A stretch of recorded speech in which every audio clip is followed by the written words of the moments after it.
Good afternoon, good morning, everybody. I'm Boyana Bellamy.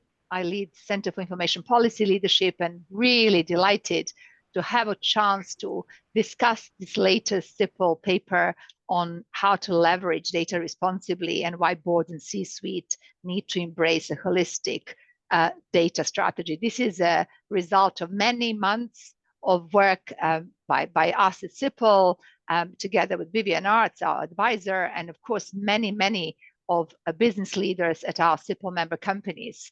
But just very briefly, just to introduce who we are, maybe Malaka, you want to move to the next slide. CIPL is a global privacy and data policy think and do tank. And in fact, this work is a really example of what we just don't think. We also are there to create best practices to capture the shifts and push these shifts and trends deeper into the corporate behaviors. And we don't just do privacy, we actually do data policy. And again, this is a great example of how all our work, all our jobs are really expanding and going beyond just privacy compliance as we are responding to this heightened regulatory regime around data and the bigger need to actually manage data. We work with global regulators, policymakers, companies all around the world to promote best practices, to deliver responsible use of data, responsible innovation while protecting privacy and other interests and rights. We are there to bridge regions, to build more convergence and perhaps shared and consensus in the way we think and interpret the rules. And we are there to also bridge regulatory and industry schism and sometimes trust deficit that is developing as well.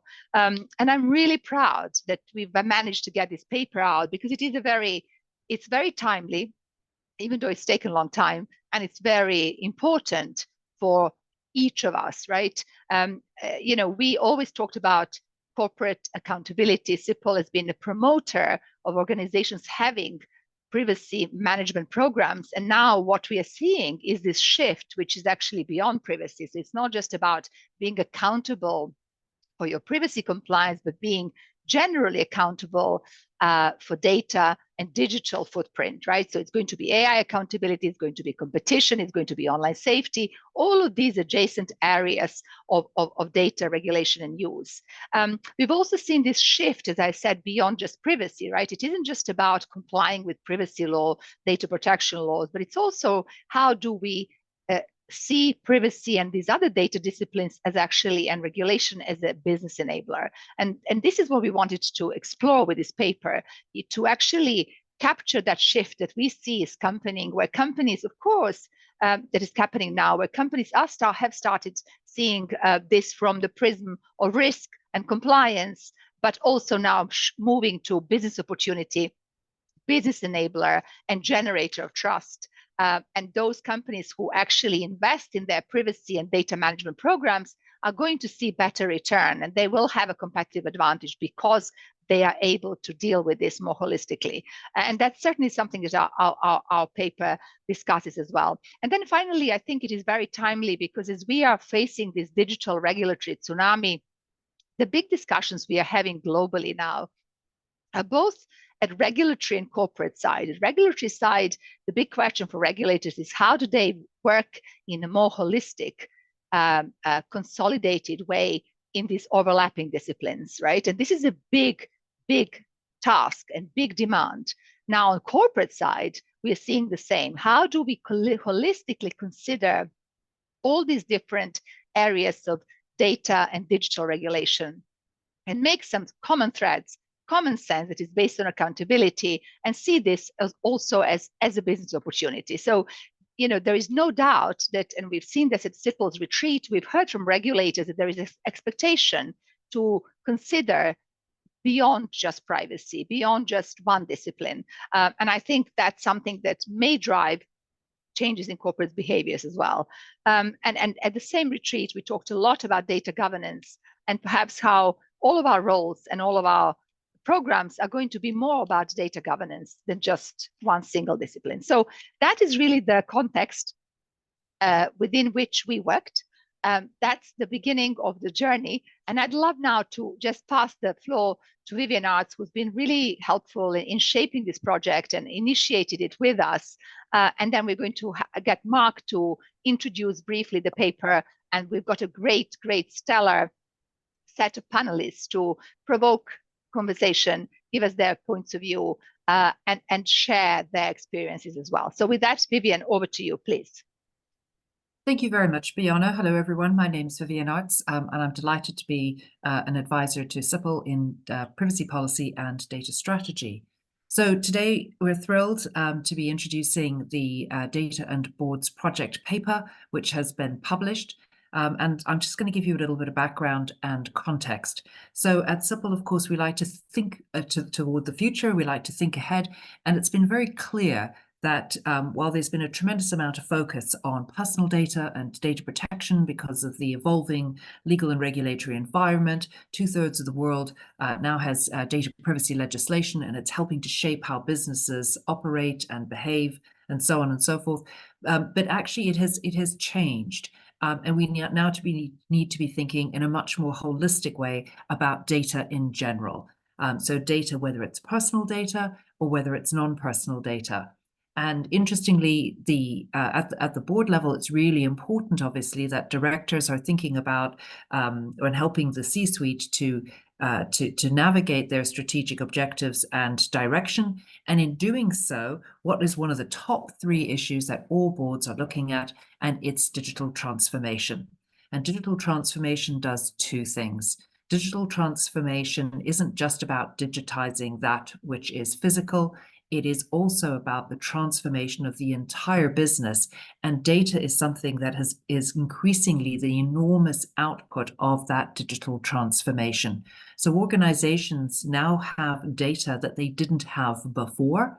Organizations now have to decide what to do with data that is in a new and usable form. And organizations have been responding to the enormous external changes and pressures that AI has brought. So in the last 18 months, we've had an absolute transformation in our countries, in our businesses, with the AI that has made such an enormous difference, both in terms of the risks that it poses as well as the opportunities that it brings. And so the responsibility of boards isn't just to manage the CEO and to ensure the appropriate governance of the organization, but also to help set the strategic direction of organizations. And what we're seeing is that boards are now interested in and need to know about the digital and the data journey. So data is definitely a board issue. It is a strategic issue for an organization, but the transformation that needs to take place at the board level is moving away from looking at data as a compliance issue, as a risk issue, as a potential liability, and actually being able to bridge each of those silos where we currently have inserted data, whether it's technology or legal and compliance or risk, and actually looking at it much more holistically, looking at all of your data and looking at it through the lens of opportunity and competitive advantage, and not just how do we manage the risk. The governance part, of course, is enormously important. We know that until you have proper data governance, you're unable to move to the next step, which is the data strategy. But it is the responsibility of the board to ensure that the C-suite, working with them, is making sure that that governance is in place, and then they can think more holistically about that data strategy. So breaking down those silos and actually considering what the opportunities might be once the risks have been managed. So really excited about this paper. I think Mark is going to take us through that holistic strategy, how we bring all those different threads together. One of the big challenges in the paper was distilling the input from members around all the different areas that the data actually impacts. So looking at it through each of those different lenses and then seeing how we can pull that together into a single holistic strategy that boards can leverage going forward to collaborate with the C-suite to make sure that actually the organization is able to realize the opportunities and benefits of the data that they have.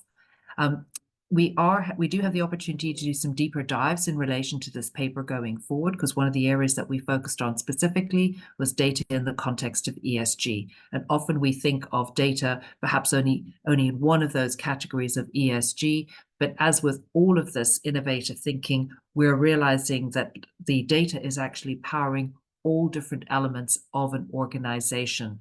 And certainly in the context of ESG, there's lots of different ways of considering the data piece and actually how we can move forward in that area.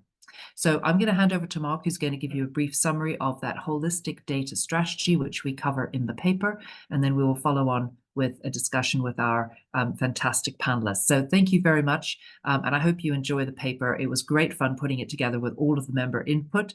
Thank you very much for all of your contributions. Over to you, Mark. Okay, thank you, Vivian. Thank you very much for that excellent overview of the paper. And as I believe someone just put in the chat, Maddie, our colleague, put in the chat where you can download a version of the paper.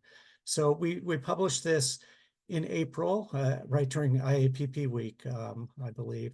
And as both Vivian and Bojana had mentioned, this paper really is timely because it's now inviting companies to look at data with a broader perspective and shows how data can become a market differentiator and a factor for economic growth.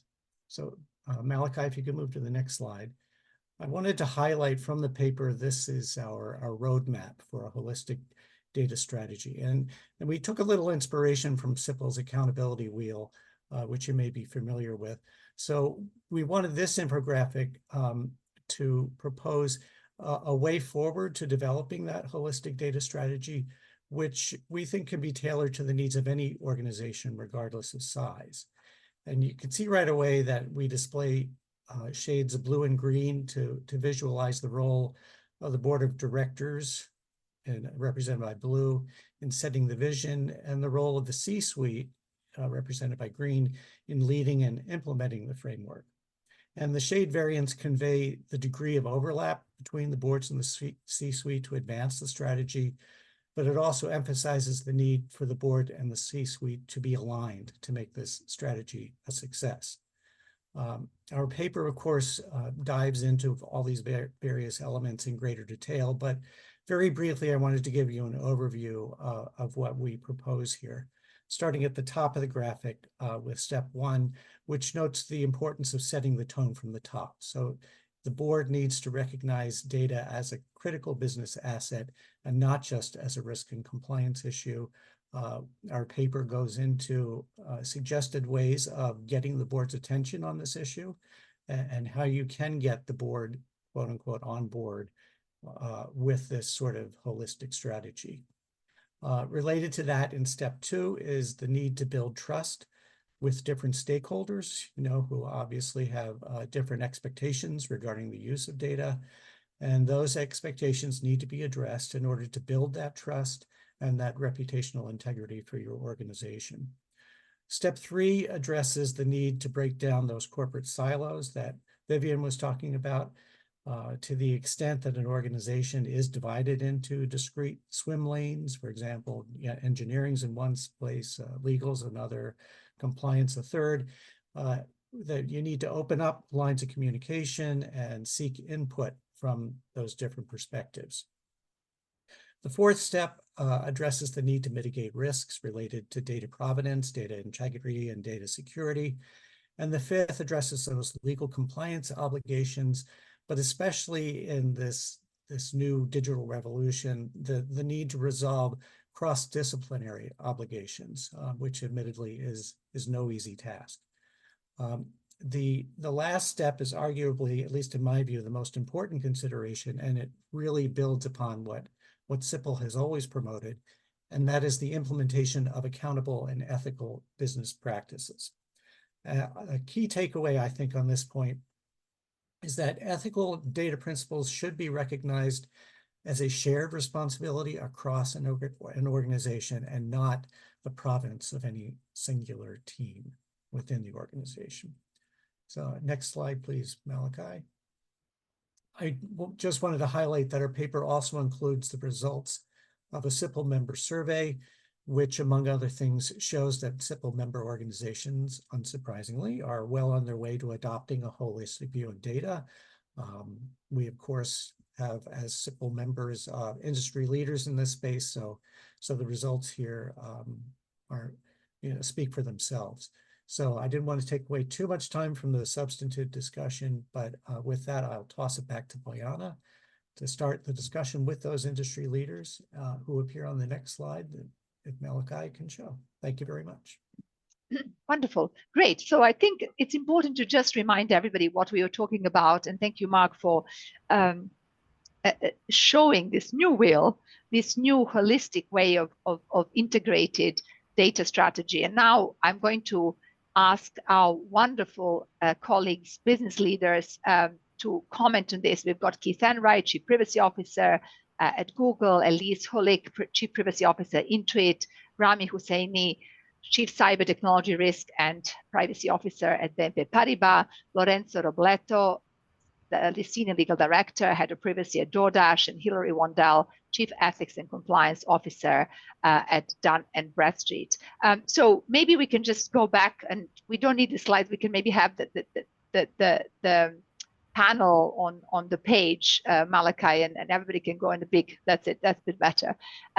So first of all, I would love to get the reflections and reactions from our panelists. Who, of course, we worked with you on this over the year.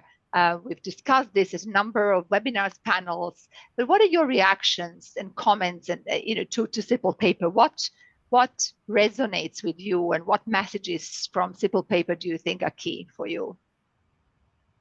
Who'd like to kick us off? I'm just going to. Why don't I start with ladies first? Because I feel like that today. Hilary Wandel, why don't you start?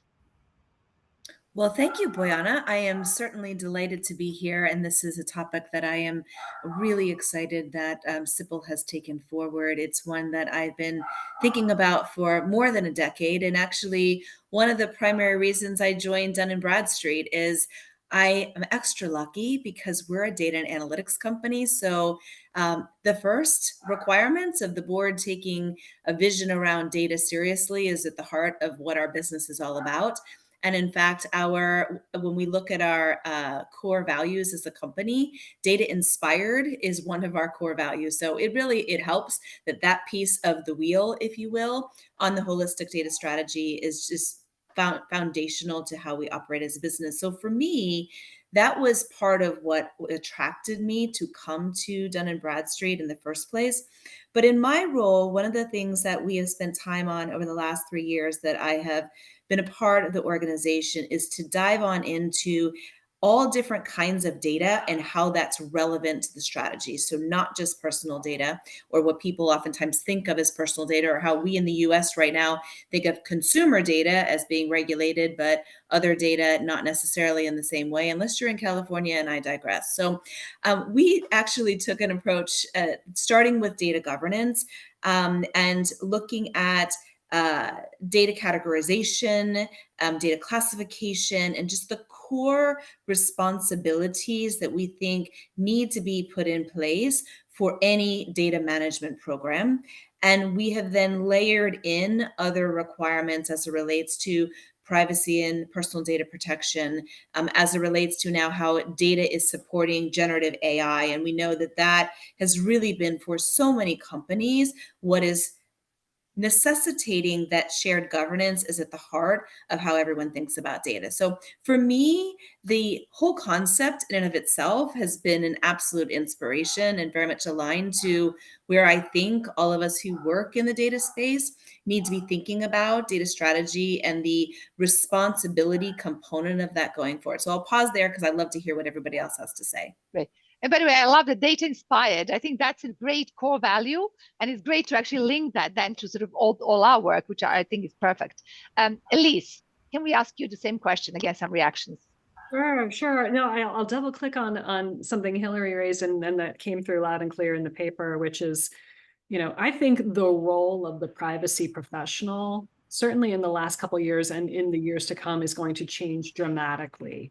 Because we have such visibility into the data across our organizations writ large. Like if I had one wish, I would banish the phrase just privacy from conversation, because like what could be bigger than privacy? It touches on all aspects of data as technology rapidly comes to the fore, and we can process things faster and faster and faster, and we're accumulating and creating data. There are things that we are looking at today that we would say for sure are not personal information that absolutely will be personal information down the road. And so if we're thinking about data as an asset, you know, spending that time and helping everyone appreciate their role in this process, that we are doing it together as an organization, to borrow the language from the paper, to break down the silos. I think that's the fastest way to really start to think about what do we collectively want to do with this asset, this tremendous asset that we all have the privilege of holding on to. I think it's a tremendous responsibility. And I think having that sort of privacy mindset can help drive those conversations. There's a lot of work that we do here at Intuit when we design our products and services, when we're offering things out into the world, we say we take a customer back perspective. What is the need of the customer? What do they want? How can we help the customer? There are a lot of tremendous parallels to the way you think sort of traditionally about how privacy, you know, and centering it on the individual and thinking about what the individual wants or needs or would expect. And I think once you have that as the talking point and the imperative to really lean into using data responsibly, smartly, ethically, capitalize on it, commercialize it where you can in a transparent way, and also overlay generative AI, whatever the thing is that's coming after that, God help us all, right? Like there's so much coming our way from a technology perspective. No one team can handle this. Everyone needs to have a role in it. You need the perspective of engineers, data scientists, lawyers, technologists in general, the product developers. Everyone needs to have a part in it. So if you can start to create that culture, not only with leadership, but across the organization, so that people don't start to think about, well, when it comes to data, the privacy team will take care of that. That's their job. I don't have to worry about that. Flipping the dialogue so that everyone feels like they have a piece and they're very invested in this, I think can be a very powerful way to move products forward, to commercialize things, but then also to come back to the board of directors and say, look what we did holistically as an organization, how we're being very intentional with our actions and how we're putting things out into the world. And this is why you can have confidence in leadership, in the teams that are working to sort of generate revenue or whatever your company happens to be all about. And this is certainly something that came very strongly during our project, this need for multidisciplinarity, and that the conversations have really changed so much more now, that those companies who don't have multidisciplinary teams with the advent of AI or any other new technologies, right, it's not going to work. Let me ask Remy the same question, and then we'll move to the, you know, back to really tech companies. Remy, you are more of a you know, regulated, compliance-oriented industry. So how is this, you know, paper resonating with you? Yeah, so I'm delighted to join you here. I mean, thank you very much for having me. It's a great paper. It resonates with me on multiple levels. Let me start if we use the use case of financial services. Since actually the financial crisis of 2008, we've been on a journey to address some specific regulatory requirements around you know, the quality of financial compliance and risk data, because really this financial crisis, the most recent one, highlighted the fact that if you don't have a capacity to aggregate data, to manage data, and to really leverage it to understand your exposure, you could create systemic risk in the environment. So out of this came up an interesting initiative called BCBS 239, which is something that relies heavily on principles of data governance, data management, data protection as well, and data quality. This obviously, the core focus of this initiative was mostly on a subset of the data that would be relevant for the supervisory scope in terms of, you know, financials, compliance, and risk. But we took this approach and extended it to all types of data. So that was really an important event for us, taking regulatory intent that touched one aspect and really combine it with our efforts to address GDPR, and then go beyond GDPR. How do we make sure that this is an agnostic approach that is future-proof to some extent, so that we understand the principles? So what I really like about the CIPL paper is, first of all, it breaks in the intellectual silos. And this is a key word for me, because it's sometimes convenient to think about this problem that we are facing in terms of the silos and have different teams handle different aspects, but we know that doesn't work. It creates friction operationally from a governance perspective.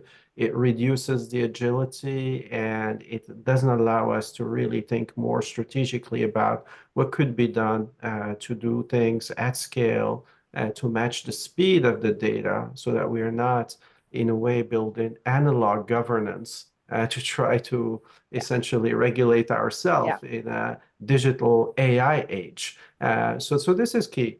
I think from an awareness perspective, being regulated and having gone through the journey of BCBS 239 gave us, in a way, a foundation to start the conversation with our boards, with our general management, and to ensure that we are indeed taking this holistic approach. I think it's a journey. I think it's a journey. It will continue to evolve as we deal with disruptive technologies, as we deal with Gen AI and other new technologies that are in the pipeline. And all of this means that we need to indeed look at the risk aspect, but also the opportunity aspect. And we cannot essentially create a governance or create a model that inhibits the business capacity to move very fast, to take advantage of the data. But we have to make sure that we are good corporate stewards, and that we retain the trust of the different stakeholders. So that's also another dimension in the paper that I thought was incredibly important to emphasize. No, and thank you for reminding us about that. It really does. A big driver of this paper was actually, how do we regain, or how do we build and maintain that digital trust when the world has become more polarized, more complex, and there's so many different multi-stakeholders, from regulators, but to shareholders, to activists and investors as well, ESG investors, all kinds. Okay, Keith, what's your response to this as a large tech company? I know, of course, you always think data, but... So I'm in the perilous position of speaking after a whole bunch of extraordinarily well-informed and articulate people. So I have the benefit of just teasing out a few themes that I think are especially resonant. First, I thought the paper did an incredible job of framing the conversation, giving folks a taxonomy to think about how do we have conversations about data going forward as a business asset. How are we going to maximize the value for the business in a time when that's never been more important, and to do it in a responsible way. I think it was Hillary who made the point that the privacy profession is about to change. I fear that a lot of people have a blind spot about how existential that change is going to feel to many of us. When we talk about the opportunities of data, the challenges of data, especially as I think we're trying to do here in this conversation, when we're trying to make it a board level conversation, right? We are not operating as just privacy operators inside of a business trying to solve a hard set of problems. We've been doing that for decades. When we're having this conversation with the board, I think there's a few things that we need to understand. And I'll say, I've had the immense privilege of engaging with the Alphabet board for 13 years. I've also, for the last 4 years, sat on the board of a publicly traded company where I chair the Privacy Security Technology Committee, and I sit on the Audit Committee. So in those two different environments, I've seen two radically different extremes. One, extraordinarily large, very well-established company with so many products that are serving over 1 billion daily active users. Like, the scope and scale of it all, privacy and understanding the opportunities and risks around data has been so fundamental to Google's DNA for so long there's not really an educational opportunity for the board, right? The board gets it. They've been thinking about data for a very, very long time. Same on the Zoom Info side, you have an organization that's trying to move fast, grow quickly, do great things, and maximize the value of data to help companies responsibly grow themselves and realize the value of both their own data assets and other data assets that are available in the world. One of the things that I think is so interesting right now as privacy professionals are adapting to the new reality, there's a few things we need to step into the boardroom understanding. One is they know, like board directors are fully aware that the legal and regulatory landscape is more complex than it's ever been before, and it is only trending towards greater complexity. So yes, that's the starting position.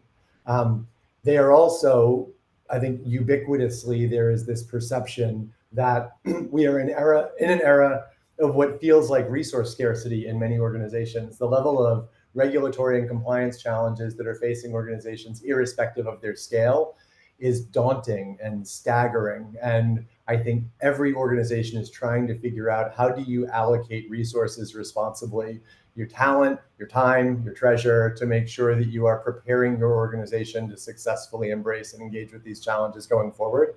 And then the last bit here is that there's a sense that disruption is imminent across so many industries.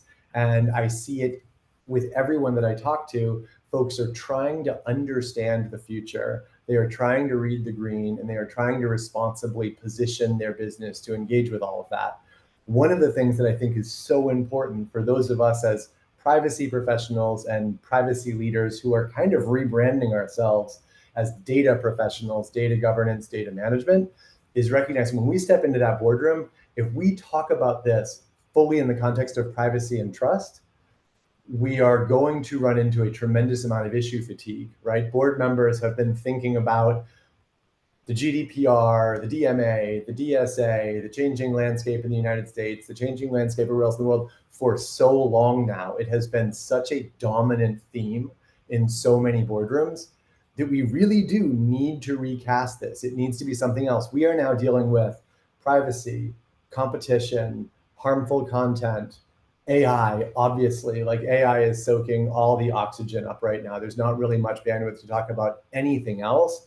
We need to engage with that conversation. If we go in there and we're just talking about privacy and compliance, we are having a conversation that should have happened in 2018, right? Like, we are now rolling into 2025. It's a conversation about everything is changing. There's a tremendous amount of opportunity. The technologies that will either make or destroy your business are on the horizon, and they're all going to be data-driven.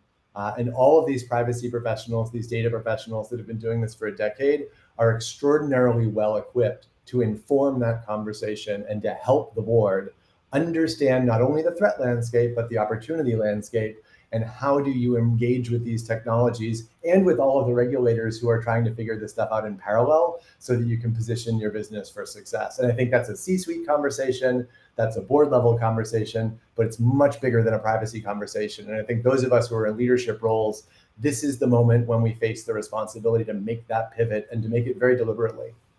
Yeah, and I love that, because, you know, I felt that that's what needs to happen. I felt that privacy needs to leave its constraints and, you know, metamorphose like a butterfly does, you know, from a, I'm not going to say the ugly caterpillar into sort of beautiful butterfly, but sort of something does need to happen. And I do hope that this paper enables lots of our colleagues in small organizations also, and those who have started this journey, to do that. But I will ask you more about this as well. But let me hear from Lorenzo. Lorenzo, you and you also inspired us a lot, because you talked about how you organize your team now, not anymore as per legal but actually as the life cycle of data. I like that a lot. So anyway, give us your comments, please. Yeah, I mean, I think it's really, the idea for me came from all these conversations CIPL has been having on data strategy. And Bojana, that conversation we had really made me think about how to strategically position the privacy team,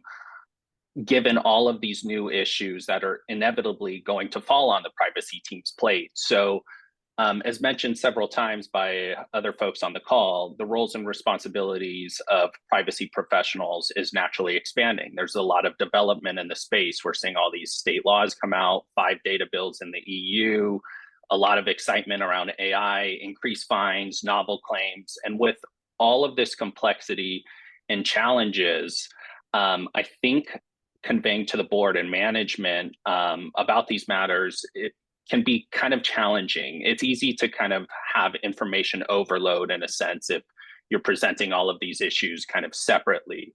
What I like about this paper and kind of the idea of a data strategy is it consolidates all of these issues into one holistic plan that's very tangible for folks. And what I liked about the paper is really I felt that it provides clear steps on how to get a data strategy initiative off the ground and provide compelling details as to why data strategy is needed, not only from a compliance perspective, but also from a business perspective. Great. And that was our purpose. I think, Keith, you said it, data is also business asset. Actually, John Edwards, Information Commissioner UK, said at this one conference, and data is the biggest business asset that nobody has on their balance sheets. And I kind of think this is a part of this, and it's good for regulators to kind of understand this as well. Look, I do have some follow-up questions and to tease this more, and I know there are questions coming through the chat. So can I just invite, please, those of you who are listening, feel free to put things either in the Q&A or chat comments or questions. We will answer them all. Let's talk about sort of also how the board, you all talked about the boards are becoming much more sophisticated and starting to understand this, but there's been some change as well. I mean, there's change in fiduciary duties of the board of directors. In the US, we now have a very strict requirement to have cybersecurity expertise on the board as well. I mean, where do you see this going? Are the boards equipped today? We talk to the audit and risk committees, but should there be another committee looking at this bigger data strategy as well? And should there be other capabilities at board level which are more akin to kind of, what our world is: privacy, responsible data use, responsible data management. And I do want to ask about sort of accountability as well. How can we present the accountability to the board in a more unified way? Because I don't think board wants to listen. How are we accountable in security, in privacy, in AI? I think they want to see this kind of holistically, using the same tools, the same methodology. So who'd like to comment on, or perhaps give their point of view on these 2 points?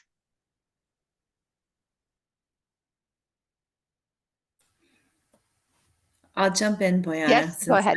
Of course. I went first. I'll go first again. I actually am going to challenge Keith to share more about the board committee that he chairs, because I actually think that is unique and something we can all benefit from. But so just setting that aside, so Keith, looking forward to hearing what you have to say and share around that. I do think that one of the things, I mean, every board is different. Every company has its own objectives, but there's commonalities that we can all see, and there's different influences. So I'll speak from my own experience. One of the things I've seen over all of the different companies that I have worked for is a lens of responsibility to a broader set of stakeholders. And that usually comes through both in a code of conduct with someone in my role as the Chief Ethics and Compliance Officer oversees the development of that. But how does that then correlate with what we've historically called a corporate social responsibility report, now sustainability report, in some cases ESG? How does that correlate with how we are presenting ourselves as companies to the broader set of stakeholders? And I think boards are similarly, for various different reasons, interested in not just what obviously the investors as a whole care about, but that broader set of stakeholders, because it can impact reputation, which obviously can also impact then whether somebody wants to invest in your organization. So I think being able to, as leaders in this space, talk about how data responsibility and the data strategy that supports correlates with the broader corporate responsibility through whatever acronym or term you use is critically important. And it can also inform then how organizations can be predictive, if you will, around what's happening, what's trending on the horizon, where are people starting to be concerned, for example, in the competition space, and geopolitical issues, and how do we as organizations get ahead of what may end up in law next year, because there's these policy trends that we're starting to see. And if you bring that responsibility lens to bear in the conversations, like what are people wanting you to say in your responsibility report? A lot of times companies go through a materiality analysis for ESG purposes, and there's usually input from stakeholders besides people inside of the company as to what's really material to them, what do they want you to talk about. So combining that with what we, as people who do a lot of work on the advocacy and outreach side and all the public policy, can bring together in terms of a broader conversation about, here are the issues we need to be thinking about. Not just what does the law say today, back to your point around compliance, but where is it trending? Why does it matter? To whom? And what are the big themes we need to prepare for? And how do we use that strategic lens on then developing our priorities and making sure that what we are doing in response to more tactical things today are setting us up successfully for the future? Good. Keith, did you want to comment? You're off mute now, but everybody, Yeah. please. Happy to kind of respond to Hillary's question. So a few things. ZI is an interesting case study for a host of reasons. The CEO is an attorney, which I think prepared him to be especially well calibrated to compliance. He always saw from the company's genesis privacy and compliance as being a potential competitive differentiator, which was going to allow them to grow more predictably and sort of bring on new business. They've done a bunch of things. They brought me onto the board early on before the IPO. We brought in Simon McDougall, who is a friend to many of you, former ICO regulator as well, as the chief compliance officer, to sort of reinforce that commitment to getting it right. And we created this privacy, security, technology committee. Now, what that committee does, I chair the committee. I have quarterly meetings in addition to our normal board meetings, adjacent to the board meetings. I bring in the CIO, the CTO, the CISO, and the CCO, and we walk through technical and cyber issues facing the business. What are the risks and opportunities? We walk through how does this relate to core product strategy? We walk through key compliance obligations, how the legislative landscape is changing, how are we engaging to make sure that the business is sort of going to be on the right side of history and that we're influencing public policy in an appropriate way. All of those things then allow us to create time to go much deeper than you're ever going to be able to do at a board meeting. Like, this is one of the challenges that I'm sure many of you have already seen. Board meetings are dense and the landscape of issues they need to cover is incredibly vast. Sometimes you'll get 5 minutes, like sometimes you'll get 15 minutes to talk about issues that feel very deep. And it's very difficult to sort of say everything you need to say to the board in that abbreviated time slot. This committee allows us to go very deep. And the way that I typically will set up the meetings, I will do a one-on-one meeting with each of those C-suite leaders sometime in advance of the committee meeting to allow them to calibrate. And my question for them is always the same. What do you think I should be concerned about and why? Like, this isn't a meeting where I'm going in there and leading a trail of breadcrumbs to sort of bring them to a place.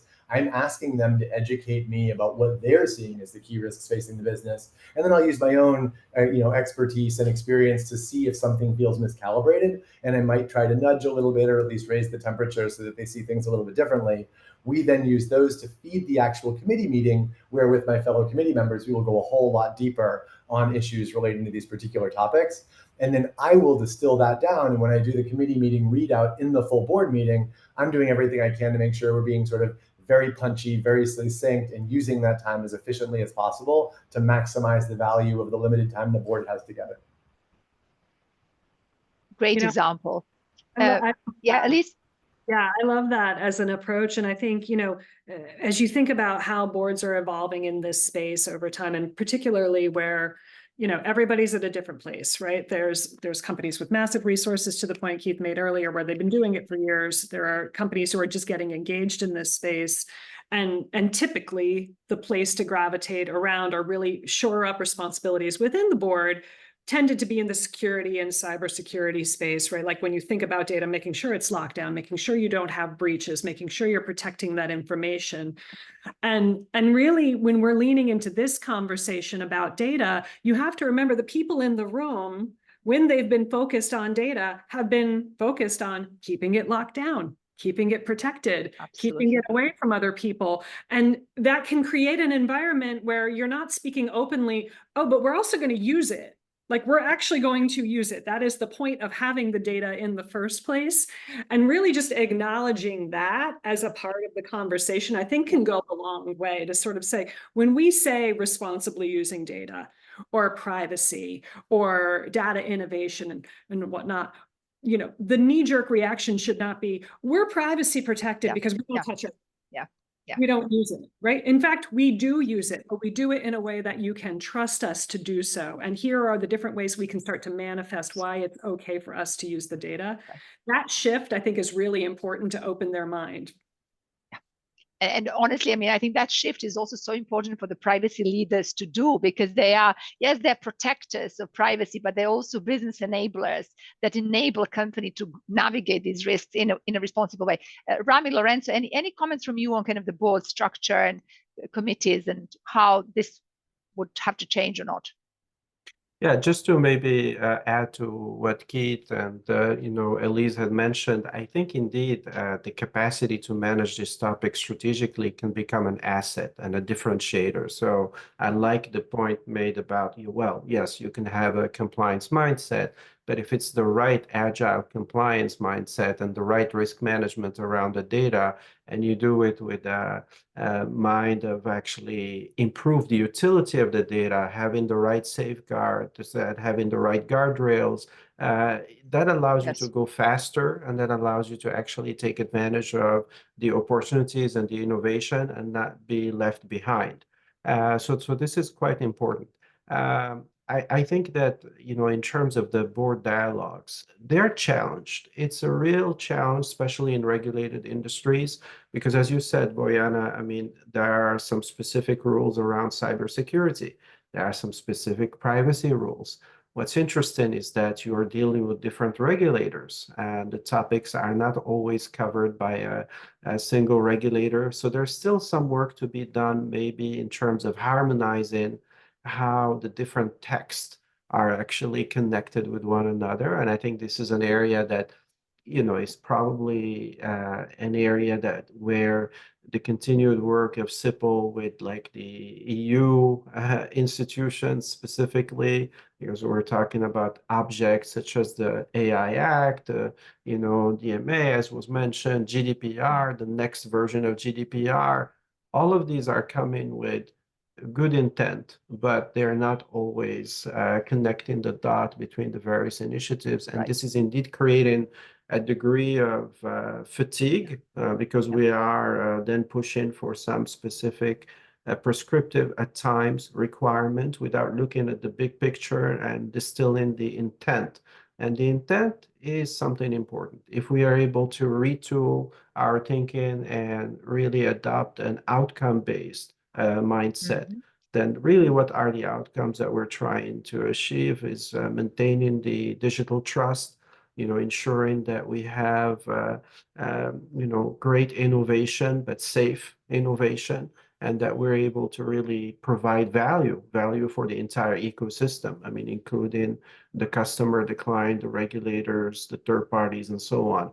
So an outcome-based approach means then that we will be looking more at horizontal processes, and we'll be thinking about this topic of data in an integrated way, and hence that collaboration between CIO, CISO, Chief Privacy Officer, Data Officer, all of this is going to lead also to some very practical reorganizations of the technology stack, because that's also a limitation. If you are building your enterprise with a certain infrastructure operating model, as you're thinking about integrating your thoughts and ensuring that you have agility in how you leverage all these assets, I mean, there will be an impact to your infrastructure and then also your human infrastructure. So that's going to, I think, reshuffle how boards are addressing the topic as they shift their focus more on the outcomes. We love the outcomes. This was a big topic of CIPL's retreat, both at organizational side and regulator side, that we both need to work more as to what outcomes we want to achieve. And I like that. Lorenzo, any comments on this? Yeah, just quickly. I mean, I know Keith mentioned that, you know, the board's time is limited. So I would really be thinking about what's the proper channel to be reporting this through, right? Maybe there's an existing kind of committee, like a risk committee, where you're reporting this, you know, up into where you have more time to, you know, flush out all of the topics related to data strategy. I would say this is a very dense topic, right? There's a lot of issues when we're talking about data strategy. It's a very expansive work stream. Could be AI, data tagging, ensuring accuracy, which pertains to, you know, financial reporting and, you know, how business makes projections. So what I'd be thinking about when communicating this up is what's the proper channel, and rather than maybe a board meeting, it might be via a committee meeting. And also, I think one of the things that is important to kind of convey is this is not this is an ongoing effort, right? This is not some issue that's getting done in a couple of quarters. This is something that the team's going to have to maintain over time and whatnot, as opposed to like there being a clear end date, just given the breadth of all of the issues at play here.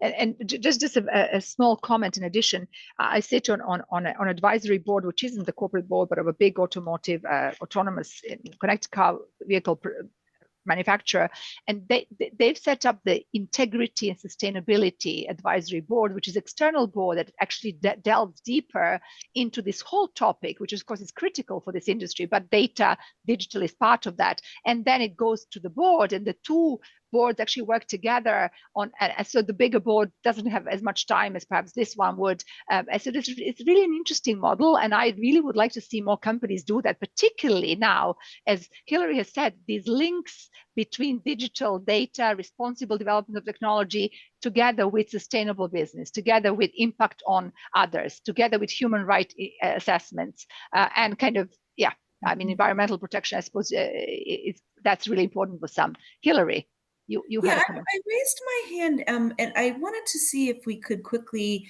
respond, and I'd like to start, if I could, to the questions in the chat and the Q&A, particularly on frameworks. And the reason that I wanted to jump in on that is, in the role that I came into 3 years ago, I thought a lot about what are all the disparate frameworks that are relevant to building out the part of the program I run, which we call data compliance and ethics, but it's actually merging and being more about responsible data processing is kind of the nomenclature that we're using at this time. And I think starting with something like at a high macro level, like the CIPL accountability wheel, is really critical for framing out the overall governance and how we think about what we do.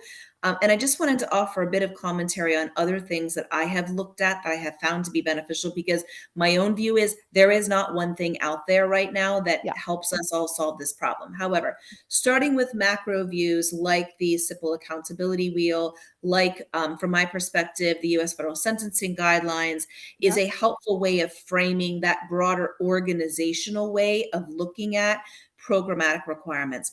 But we want to get more into more detail around data governance, information governance, and how that interplays with different kinds of data. There are 3 core frameworks that I have seen to be helpful. One, obviously, well, maybe not obviously to everyone, but is ISO 27001. Yes, it's complicated, but an information security management system coupled with a privacy information management system, coupled then I would say further, or adding on the new ISO AI governance framework, those things taken together provide a really helpful, more granular way of getting after some of these problems. It doesn't solve everything, but I think it's a really great place to start.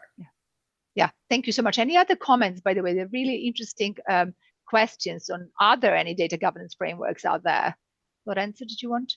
Yeah, I mean, I think I agree with Hillary. I would start with a high levels principle framework when thinking about a data strategy, as opposed to some specific framework to tackle everything related to data strategy, because I don't think that would be possible. Where I'd be trying to leverage frameworks, I think would be on sub work streams, maybe like, an AI framework or a security framework or something like that, as opposed to use one as the North Star for everything. Because again, I think a data strategy is extremely expansive, and there's not necessarily going to be one framework that's going to be able to check all the boxes on everything we're talking about when it comes to data. Yeah. Fair enough. Yeah, go ahead, Elise. Use the language of where you are already, right? Because there's no perfect independent standard that you can pull off the shelf. There are ways of doing things within your organization that are happening all the time now. And that language is really important when you're communicating to the board, when you're communicating to leadership, when you're communicating to people who need to execute on things. Use that language to describe what you're trying to accomplish as well. And you will get the buy-in, you will get the understanding a lot faster. Good, we've got 3 minutes. I do want to ask, perhaps Keith, I can ask you this. Look, there's a question which is interesting. Does data strategy also consider data governance and data quality and data fairness in training of algorithms? And how does that work with the fact that they're developers of AI and deployers of AI, and both need to be responsible, but they've got, what kind of obligations are there? Maybe providers like you. Yeah, absolutely. I mean, I think anyone who is actively counseling or doing business in this space is acutely aware of the fact that everything is changing very, very quickly. We have a ton of innovation happening around data provenance. There's, tons of startups, large companies. Everybody is looking at how to efficiently and effectively equip companies to do the right thing by default and make compliance easy. It's not easy right now, right? You have incredibly diverse systems. You have complex architectures that were not designed with these kinds of compliance obligations in mind. We see that manifest, I think, across industries now in contracting around AI. When people are contracting for various AI-related services, folks are still kind of struggling and experimenting with how do you allocate risks and responsibilities? How do you determine who are controllers and processors and co-controllers, who has obligations around sort of all of the various compliance requirements around different kinds of data processing activities? At this point, I think the best we can do is leverage what we have learned across 20 years of practice in privacy and data protection. We went through many, many cycles where these questions were unanswered in that space. And I think teams got very sophisticated over time. Technologies matured to make some of these questions more readily answerable. I do not think we are there yet in the context of AI. Right now, we are just in a more nebulous and fluid environment. And as senior executives who have been doing this for a very long time, I think part of the value that we bring to the table is confidence, right? We will get through this. It is reasonable to accept a certain amount of risk in this moment. You can do it responsibly, do it reasonably, so you're protecting your brand and you're doing the right thing for users. You want to keep your company off of the front page for misbehaving or doing something wrong, and continue working, right? Keep your eye on the vendor landscape, identify who your most reputable vendors are, figure out ways to allocate risks responsibly. And then if you're at a scale where it's relevant, recognize that you have an obligation right now to engage with the regulatory and policymaking community, because there is a tremendous appetite for voluntary engagement right now to help folks who are making the rules better understand the consequences of their policy decisions. And all of us with some degree of technical expertise and some degree of relevant experience can engage with them to help make sure that we're doing right, not only for our users, but also for the entire ecosystem. And you've all said it. I think privacy, we have been there in privacy. We have this know-how and the mojo, and I think we can actually help navigate the choppy AI waters. I mean, we at CIPL will for sure be launching a new project on the EU AI implementation, implementation of the new EU AI Act. And again, what can we learn from privacy, from accountability, and how do we work with regulators? So that's to come. My last question, and I know I will always tap 3-4 minutes, but I hope that's okay. What are the next steps? I mean, we would like to take this thinking of holistic data strategy further. We want to bring others in this journey. We want to show to regulators, to your point, Rami, that there is value in this. They should be actually incentivizing and rewarding companies who are thinking in this kind of way as well, whose boards are asking these questions, whose C-suite is enlightened to think like this. What are some of the ideas that you might have, or what would be useful to do to kind of, again, socialize this? I would also ask on Bob Zukis if he's there. Bob sits with Digital Directors Network. I think he was on a call. If he's still there, please let us know what you think, Bob, as well. But panelists, tell me, last few sentences. So very quickly on my side. Oh, go ahead, Hillary, please, go ahead. No, you go ahead, Rami. It's okay. Let's have Rami now for change, exactly. Man first, this time. Well, no. Well, said that way, I'm not sure, but let's go. Let's proceed. I would say that I think what's important is really the tone from the top. And the tone from the top, I mean, of course, we are lucky to have people such as Keith with his experience and his mindset serving on boards. But that's not necessarily the, you know, the normal situation that we are dealing with.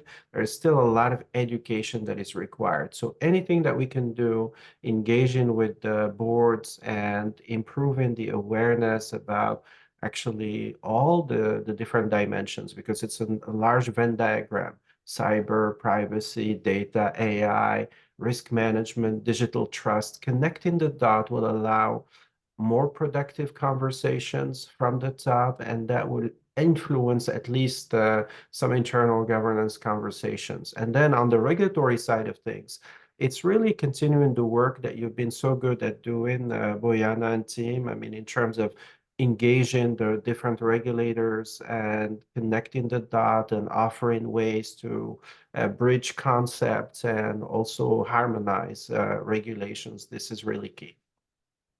Thank you. Any other? Bob, I can see you. Can you hear us? Yeah, I got you. Can you guys hear me okay? Yes, of course.